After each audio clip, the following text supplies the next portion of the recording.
The 50-year-old main protagonist was the world's top assassin before his untimely demise. After reincarnating in another world, he's presented with a rather quirky multiple-choice question. Reincarnate with all his memories and 5 super skills to be an assassin in another world, with the small task of taking down an incredibly powerful hero, risking his life in the process. B. Accept the fact that he's going to kick the bucket. So, how does our main protagonist choose? Well, it's not rocket science, is it? Meet Luff, the legendary assassin, now planning his retirement and training his apprentice to take over as his successor. One day, after easily sniping all the targets in his latest gig, a convoy of armored vehicles and a reconnaissance plane decide to crash the party. With the finesse of a maestro, Luff rigs his car with a booby trap, grabs his apprentice, and detonates the vehicle, escaping in a rather explosive fashion. Luff knows that once his old buddies in the assassin organization want him gone, no place on Earth will be safe. Soon, while fleeing with his apprentice, their plane hits some unexpected turbulence. Charging into the cockpit, Luff finds the pilots are already 6 feet under. He gives flying a shot, but when an F-16 fighter jet shows up on his tail, he realizes he's in a real pickle. Desperation sets in and things go black. Luff wakes up in a mysterious place, face to face with a goddess who rules another world. With a celestial glow, she tells him she foresaw a future where, in 16 years, the Demon King will be slain by a hero who then goes bonkers and plunges the world into chaos. To save the world, she picks Luff, giving him super recovery abilities, top-tier magic talents, and the power to invent new spells on a whim. Oh, and let's not forget, all his attributes are maxed out to the human limit. Only in this way will he have a chance to kill the hero whose strength exceeds the limit of human beings. To sweeten the deal, the goddess arranges for Luff to be reborn into an elite assassin family, where he can master assassination techniques and inherit their special mysterious eyes from a young age. So, Luff's vision is better than your average Joe's. Seriously, he could spot a flea from a mile away. When Luff hits school age, his family brings in Dia, a magic teacher, to give him a head start before formal lessons begin. Dia decides to test Luff's magic power with the Philosopher's Stone, but his mana value is so high that it causes an explosion. Dia's jaw drops. Luff is a magic prodigy. Usually, magicians can only use one type of magic. The overachievers might manage 2, but Luff, he can wield 4 types of magic, including his very own original spells. While other magicians can only cast the spells given by God, Luff plays around with the incantations like he's remixing a top 40 hit. Dia teaches him how to create copper blocks, and Luff, being the overachiever he is, figures out how to make gold blocks. Because why settle for copper when you can have gold, right? As time passes, Luff gets the hang of magic and starts making more complicated things, like high-tech earth weapons. He doesn't just stop at building a gun, he goes all out and builds a cannon. Testing it by the lake, he attaches magic to the cannon and obliterates a reef. Dia, never having seen a cannon before, is floored by its power. She knows Luff is destined to outshine her in magic. Soon, because Luff learns faster than a cheat code, Dia runs out of things to teach him. She tells him it's time for her to leave. As a parting gift, Luff crafts a light, sharp dagger for her. In return, Dia gives him her cherished Philosopher's Stone.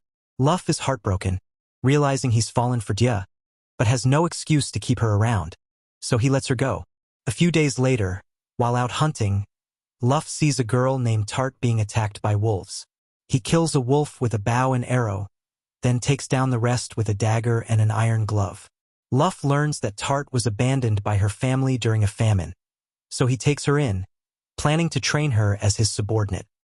Knowing that telling secrets is the best way to build trust, Luff confesses to Tart that he's killed people and asks her to keep it a secret. Tart, feeling trusted, sees Luff as someone she can rely on and promises her loyalty. After years of rigorous training, Tart becomes a formidable assassin. To boost her combat prowess, Luff makes her a special spear which brings out her potential. As the days pass, Tart matures and starts to fall for Luff, often showing her affection with hugs. Luff, considering her family, doesn't push her away. Soon, Luff's father, Kian, decides it's time to test if Luff is ready to join the big leagues with a one-on-one duel. Kian, the strongest assassin in the family's history, shows no mercy. They duel in a forest, and despite Luff's best efforts to hide, Kian finds him. Luff takes the high ground and attacks Kian from a tree. They engage in a fierce battle, and Kian breaks Luff's leg. Luckily, Luff heals himself with magic. Determined, Luff waits for a chance to counterattack, but is discovered by the perceptive Kian. Reacting swiftly, Luff dodges Kian's attack. He recalibrates his strategy, tracking Kian by sensing his murderous intent. He dodges 2 flying daggers, knowing they're just distractions, and correctly predicts Kian's true attack direction. In the end, Luff places a dagger on Kian's neck, winning the duel. Kian is thrilled with his son and can't wait to turn him into a murderer.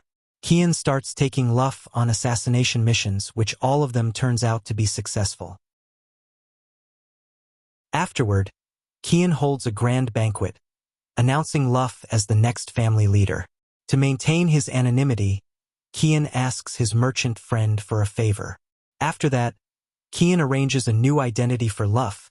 He is now an illegitimate son of a merchant who is Kian's friend. Luff changes his look, turning his white hair black with magic, ready to start anew. In the city, Luff learns about a group of slave owners disguising their operation as an orphanage, forcing girls to become playthings for their clients. Girls also ruins their face so they can't be used to pleasure the clients. Among them is Maha, who has also been used to pleasure men even though she is a 12-year-old. But Maha is special. She has magical powers. Luff visits the orphanage to adopt a child and chooses Maha, claiming that she is his stepsister to the orphanage owner. The slave owners lie through their teeth, claiming they need 3 days to prepare the adoption paperwork. In reality, they plan to sell Maha off for a hefty sum during that time. Classic villain move, right?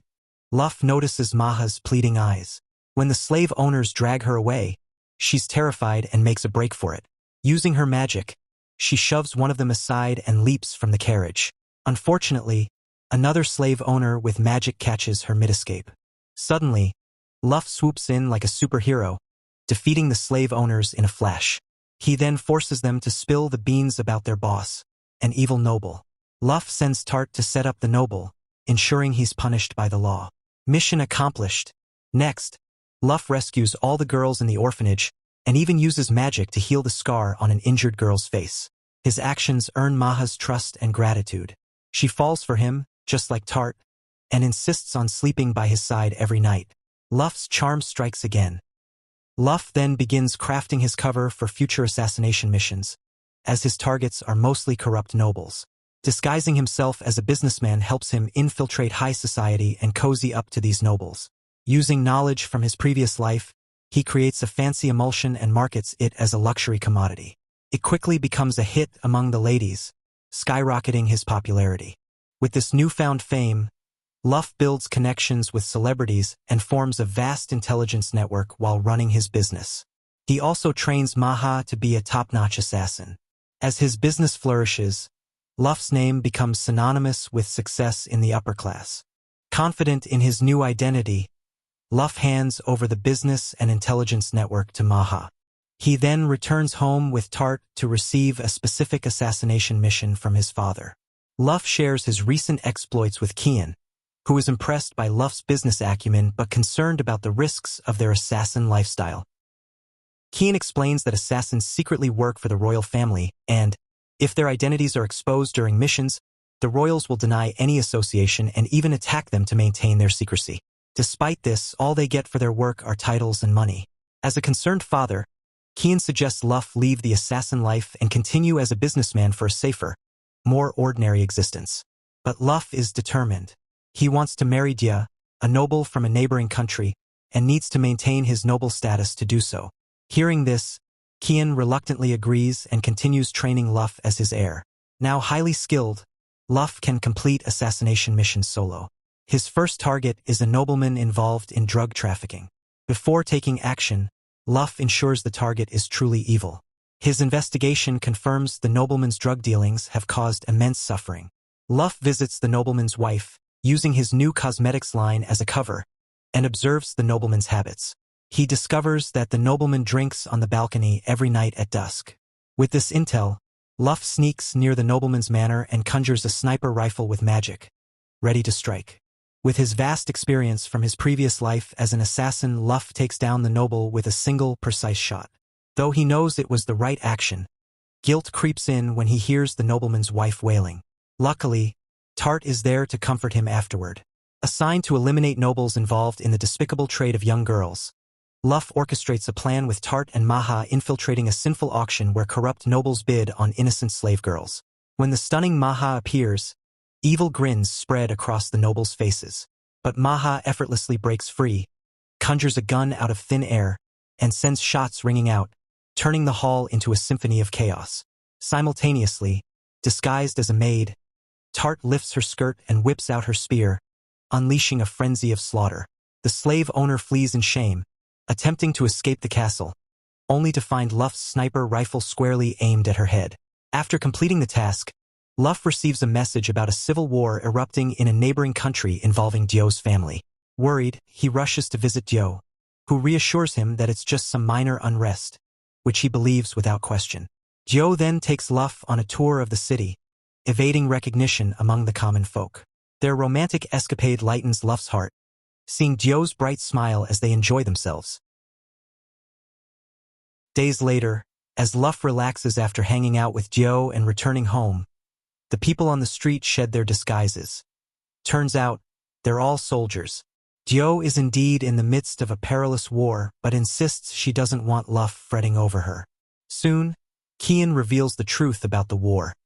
He also informs Luff that Dio's family has surrendered, but enemies covet her beauty, reigniting the conflict. Dio's father, unwilling to see his family suffer and also save Dio from being enemies' toy, tasks Luff's assassin family to fake Dio's death so that the war comes to a stop. Luff immediately takes on the mission. He takes Tart along with him in order to get her magical assistance to reach the city swiftly. As her magic runs out, she watches him depart. Tart tears up, deeply loving Luff, yet knowing his heart belongs to Dio alone. Arriving at Dio's castle, Luff uses magic to conjure an array of weapons, causing explosions and chaos among the surrounding army. Soldiers are bewildered by the advanced weaponry, unable to locate their elusive attackers, plunging them into disarray. Luff sees the opportunity to sneak into the castle, determined to find Dio and her father and stage Dio's death, using a decoy corpse. Spotting a menacing black lance in the distance with its ominous eyes, Luff panicked and hurled a magic stone to intercept it. The resulting clash caused a spectacular explosion, demolishing the room Luff was in. Miraculously, Luff reacted swiftly, whisking Dio and her father to safety just in the nick of time. The lance's bearer turned out to be Satanta, a fearsome warrior bent on killing Dio family.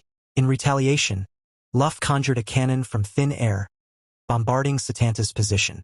Satanta, never faced such an unconventional attack, simmered with a mix of anger and intrigue. Satanta proposed a duel to settle the score. Luff wins, he retreats. Luff loses, he kidnaps Dio and wreaks havoc. With no other choice, Luff accepted the challenge. Cannons were not Luff's ultimate weapon. His secret weapon was his ultra-destructive missile. Quietly crafting a missile, he told Dio and his father to find a safe spot, and then he launched it skyward, keeping Satanta distracted with his smooth talk, buying time until the missile reached optimal altitude.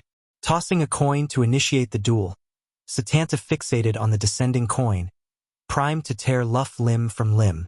As the coin landed, so did the missile, unleashing a colossal mushroom cloud that rocked the battlefield. Thrown back by the shockwave, Luff got worried about Dio and found her in the debris. Luff worriedly checked on Dio's well-being. In the golden glow of the sunset, Luff sealed their safety with a tender kiss. So romantic.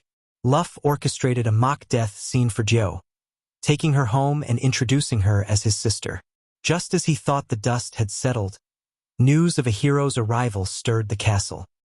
And that wraps up this season of Luff's adventures. Throughout, Luff gained unlikely allies in Tart and Maha, who initially joined him out of gratitude but stayed for the family vibes. Despite his tough exterior, Luff's kindness always shone through, sparing even the nobleman's grieving wife. And that, my friends, is how Luff managed to save the day without resorting to destroying the world. Who are your favorite heroes who wield immense power responsibly? Let me know in the comments below.